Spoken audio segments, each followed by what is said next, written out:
break down the three loops too, and we can kind of get into each one, right?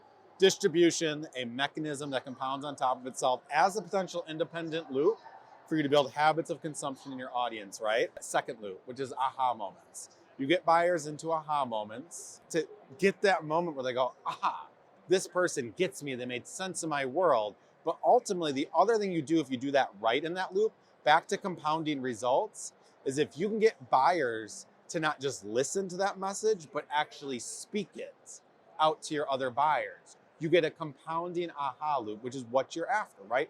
Great example. I saw on LinkedIn the past week, people talking on LinkedIn about building their Start Here page. That was something that came from us. Now we have our own market using our words and now speaking that out to get us key compounding components of our aha moment. The Start Here page is part of our aha moments that buyers can get to.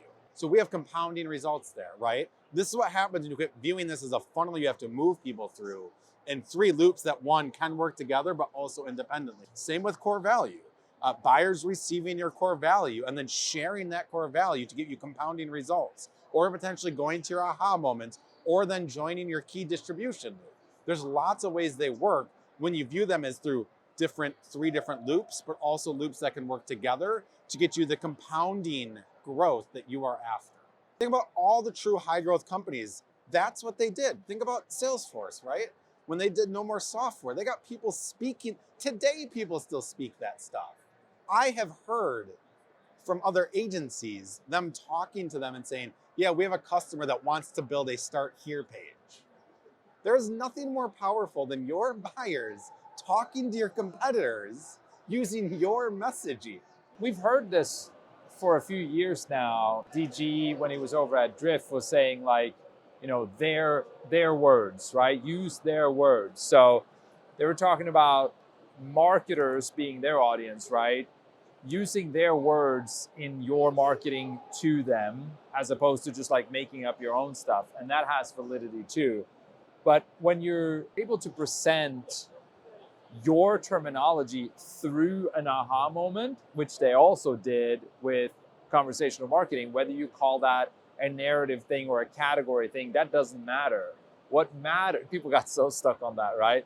That is not technically a category. And I was like, who cares? The point is, that was something that people connected to because it represented a shift in thinking about how you accomplish something.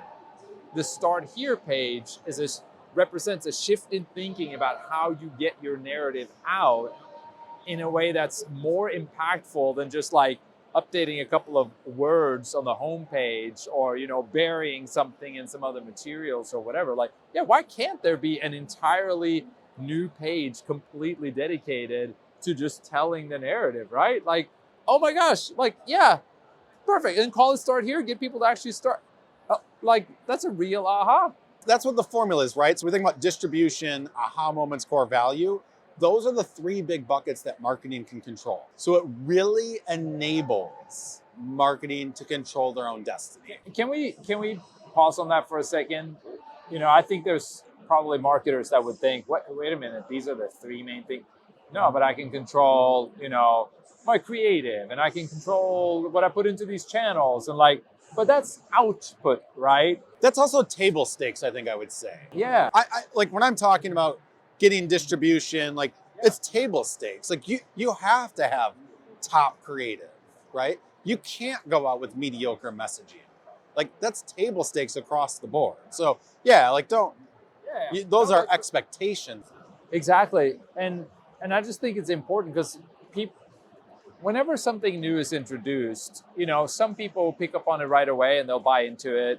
Some people will like immediately try to dismiss it and look for reasons why that can't be it because of their own agenda. And some people will kind of like stew on it and kind of let it marinate. And, you know, they might have to hear it a few times in a few different ways. So like when you're saying distribution, aha moments, and delivering core value, we need to talk about and break down what core value really means in that context. But for now, why is it, do you think, that those are the three main, most meaningful levers that marketers can pull and control? Like, talk a little bit more about it, like help people see that. The easiest way I know how to explain it, honestly, is I view it like this. If, let's say your company's actually struggling growing, right? You're a marketing leader, and you go, but look, we have distribution within our market. I can prove it. We're getting these right fit buyers. They are habitually consuming our stuff.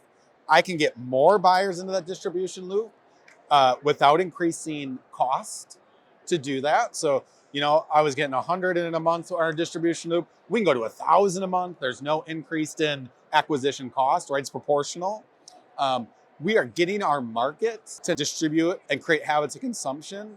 They're engaging with an aha moments, and they're actually verbalizing those aha moments with our market as well for compounding effects. Right, you're proving that that the aha moments are happening because they are sort of spitting back. Yeah. in your Which is language. right back to the formula. We measure all these moments, right? Like, we're not just like making this stuff up and saying, no, but we're doing distribution. It's like, well, no, there's a key metric behind, and each company is different, how we would measure these to prove not just that you're getting buyers in, but they're actually creating the habits. You have to measure both. That's where a lot of people go wrong, right? Like, look at our email list. We went from 20,000 to 40,000. Yeah, but how long are those buyers staying engaged? Who gives a shit that, right? Are they falling off at 3 months? It doesn't matter that you 2x'd it over 2 one years. email got this kind of open rates, and we A/B tested these subject lines, and this one got, yeah. Yeah, so that, and then if your marketing team, right, so you have compounding distribution, you're getting buyers to experience your core value, and there are aha moments, and they're verbalizing that back to your market. And then you're getting your market to experience and understand the value that your product or solution offers. There is not much else marketing can actually do. I will challenge right now, everybody listening to this, that you probably only have one core value moment right now, and that is talking to sales, which is for a buyer right now to experience your core value. They have to request a demo and then talk to sales to truly experience what your product does and how it might help them. And that's a fine core value moment, right? But that value moment is also the hardest to scale and also creates the most friction, right? So that's one moment. Yeah. What we're challenging is saying is you should have 8 to 12 different core value moments and what those might look like, right? Those might be product tours. That can be one thing we did at Elevate, right? Instead of having to talk to sales to go through our deck where we really walk through the value we provide, that is available on our website right now. Yeah, and that's not a general sales deck. Yeah, and then here's our pricing. That's like fully breaking down how stuff works, Yep. right? Things that people could actually steal for themselves Yeah. if they wanted to. Right? Clearbit, they came up with a website, anonymous visitor website tracker, so you could see the companies visiting your website. Quick little snippet you put on your website, right? Another one they have a TAM calculator. You can build out the size of your target market right on their website. Buyers are actually experiencing the value they offer without talking to anybody. And nobody actually thinks like this anymore because it's all about, no, we still want them to talk to sales. And people are forgetting how much friction that now creates. And we're viewing it through, no, you should give as many core value moments as you can, and you measure them so you understand how many buyers are engaging with those core value moments, how many are building habits of maybe consuming it more regularly, and things like that. So core value moment is really creating moments that buyers would experience your core value without talking to sales. If people really wrap their heads around this, right, then it's probably pretty easy to see that, wait a minute, yeah, even though this guy is not saying, oh, it's all about revenue, what he's saying is it's about doing the marketing work so thoroughly and thoughtfully with so much depth that naturally, of course, this is the sustainable way to drive the growth that the business needs.